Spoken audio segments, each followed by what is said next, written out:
Governor Gavin Newsom has issued a rollback of openings, meaning that some businesses that were open will now have to close or modify their services. So as a result, more and more employees may be getting laid off or having their hours reduced, causing less income and possible food insecurity. So joining us now to discuss is Feeding San Diego Chief Operating Officer Alicia Saake. Hi, Alicia. How are you? Hi, I'm doing well. Thanks for having me. It's our pleasure. Tell me what you're seeing across the county now as far as food insecurity and what you're expecting in the coming weeks. Yeah, so prior to the pandemic, 1 in 8 people here in San Diego were facing hunger, and now we're seeing 1 in 6. And unfortunately, with these closures, we do anticipate that continued need to sustain. So we're at 1 in 6 now. Do you think it could be 1 in 3? I mean, how bad do you think it might get? You know, we're prepared to continue rising to meet the need. I think what's really important is that people know how to get food. You know, with a lot of people facing hunger for the first time, they might not know where to go. And we have a find food map on our website at feedingsandiego.org that can help people find a distribution location that's right in their neighborhood. We try to make it as easy as possible for folks to find and access food when they need it. Sure. Well, let's go a little further along those lines. If somebody goes to the website and finds the place where they go, what do they have to do? So they just have to show up and share with that organization that they are in need and that they need food. We do have markers on that Find Food map to demonstrate if you should call ahead or not. Some of our partners, you do need to give a call ahead to make sure that there's not any additional requirements.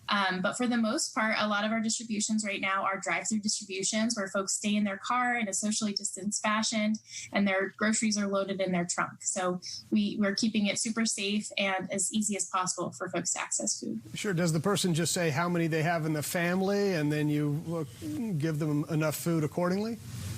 Yeah, that's a great thing to ask when folks call for the location. We work with over 162 partners. These are faith-based organizations, schools, and nonprofits, and they can learn the exact information they need from each of those sites when they call ahead. Where do you get the food to give to the people who are feeling food insecure? So we work with donors from across the county and the country at times.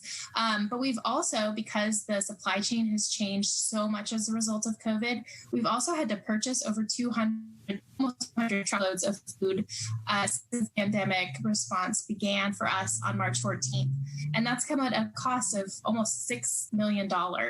And we've been really fortunate to have such broad community support to allow us to purchase that food when donations dried up a bit, when the supply chain really has been strained at this time. Sure. About how many families do you feed or how many meals do you feed? I'm trying to figure out what kind of question to ask you as far as what's the volume of food that you're giving out to people? Yeah, so between March 14th and June 28th, we've distributed over 7.9 million meals, and that's almost double what we would do in that typical time frame. We've totally ramped up to meet this increased need during this time. Do you think you might have to ramp up more now since the governor is telling restaurants to close all indoor dining and people might be losing their jobs who are in the restaurant field? You know, we're paying close attention and preparing ourselves. We communicate regularly with our partners to make sure that we have a really good pulse on what's happening on the ground and being able to respond to those needs. So we're certainly preparing to increase need as needed as we hear from our community. If somebody would like to help out, can they donate food or funds? How does that work? Yeah, so again, at our website, feedingsandiego.org, you can donate funds. Are most in demand right now as we are working to collect specific food items for families facing hunger. You can also help spread the word. Like I mentioned, a lot of people are facing hunger for the first time. So sharing how to access food through our Find Food map or sharing with friends and family that we exist and that we're helping during this time goes really far. You're doing such great work. Is there a story you could share with us, maybe about a family that found themselves in a difficult situation and really benefited from your organization? You know, there's so many stories I could tell over even my whole time here at Feeding San Diego. It's just really tough to see folks who never thought they would need help, who've been living paycheck to paycheck, but really making it work.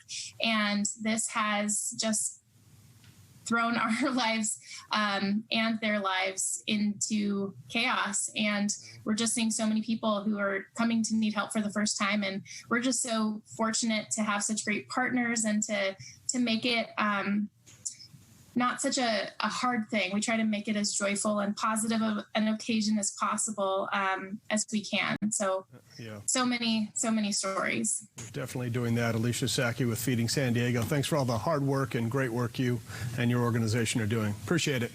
Ginger. Thanks for having me.